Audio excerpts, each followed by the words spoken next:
Hello and welcome to Fox City Stadium here in Grand Chute, right outside Appleton, Wisconsin, for the site of the 2010 Division III Baseball Championships. I'm Pat Coleman. This is Jim Dixon for D3Baseball.com, and a great first day of action. A couple of real nail biters and a couple that came down to the final innings. But Jim, game of the day has to be the one that we thought it would be, the number one versus number two. Absolutely, Pat. Heidelberg and Johns Hopkins did not disappoint. The game was scoreless until the seventh inning. Heidelberg came by with 2 runs. It seemed like they were rolling. Johns Hopkins came by.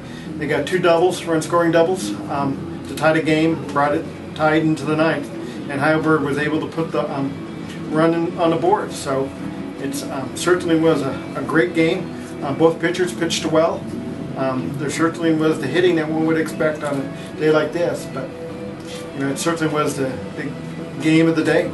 Johns Hopkins in a position, Jim, where they had rolled through the Centennial Conference. They put up a bunch of runs in the regional. Obviously, they had to play Kane twice to get out, but in all of their other games, they put a lot of runs on the board, and the bats just weren't there for long stretches of the game today. I think when you actually look at the games that were played throughout the entire day, the bats really weren't as important as the pitching.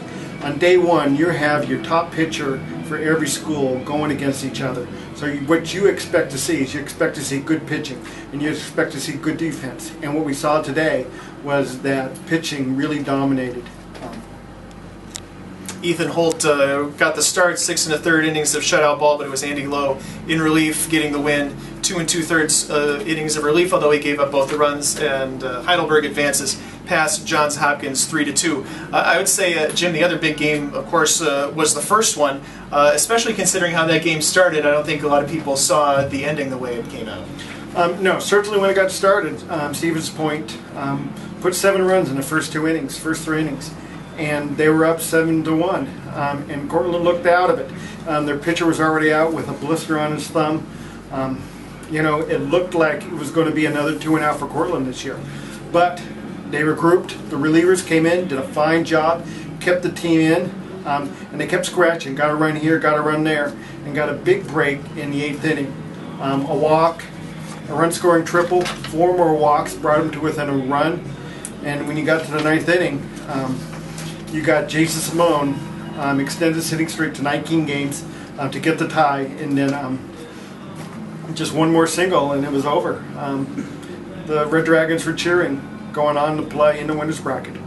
Jim, listening to the Stevens Point radio broadcast as I was for the entirety of the game, the Pointer broadcaster thought that Stevens Point pitchers were getting squeezed there down the stretch. From your perspective, being the neutral guy here, what did you think?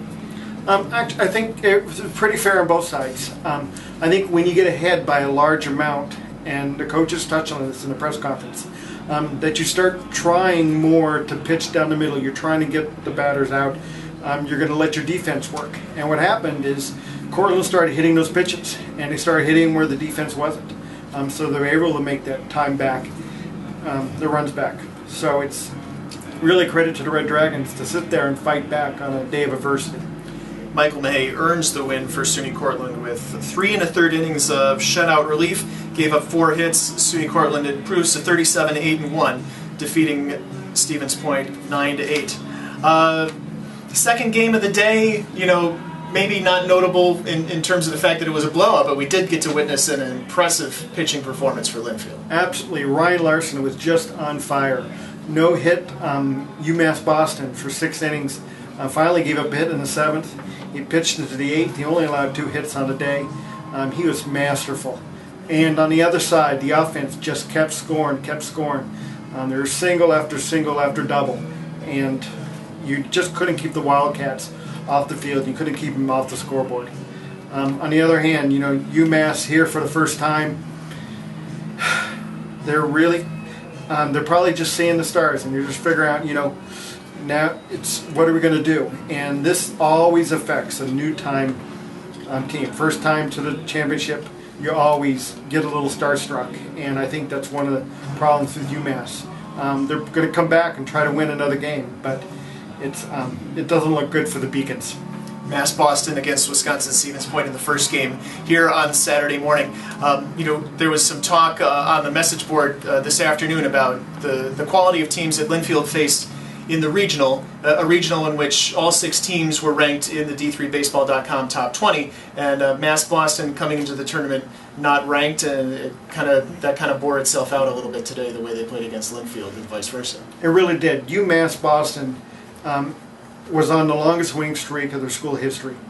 Some of those things have to end, and unfortunately ended today. But I think UMass has a great season, and by no means are they going to be out of the hunt.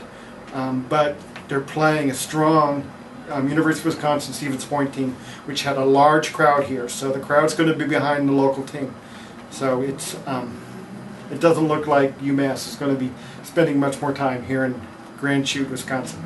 The final game of the night, Friday night, featured another strong pitching performance, and for Illinois Wesleyan, Jim, this is a team that had to come back through the losers bracket in the CCIW tournament. They needed to beat Carthage twice on the final day just to get here. Then they swept through the Central Regional, and they got a good pitching performance out of their ace here tonight. Absolutely. They're on a long winning streak, but it's not a school record winning streak. They've gone through these stretches before. But you're right. Their pitcher came through and did a masterful job. He got 4 runs even before he had to throw a pitch. His team came out, hit 2 two-run home runs, and that was key. He was able to relax. He was able to sit there and throw the pitches. He had command of 3 pitches this game. And Shenandoah really didn't know what was happening. But give them credit. They came back and they got to a point where they almost tied the game. But sometimes the baseball gods don't smile on you. And so we have Shenandoah moving on in the losers bracket. Last year, it's kind of the opposite circumstance. Last year, Van Sickler got staked to a big lead in the first inning. Or not a big lead, but Farmingdale State looked really rattled, walked a bunch of Shenandoah players in the first inning. And even though it was only a 1-0 game at that point, Shenandoah had a lot of confidence when it went out there. This year, it's kind of the opposite. Van Sickler comes in as an All-American again, but gives up 2 two-run homers in the first inning. And that really did affect him, because I don't think he expected it. At the press conference, he said, it was after that second home run, it was a real awakening. This is a team that has come here to compete. And so you really got to give credit to the Titans of Illinois Wesleyan. They had a great win for the program. Nobody's out yet. As we mentioned before, Wisconsin-Stevens Point versus Mass Boston in one of our elimination games on Saturday. And then we will see Johns Hopkins against Shenandoah in the second elimination game. And then, of course, the 4 winners taking the field after that here on Saturday afternoon from Grand Chute, Wisconsin.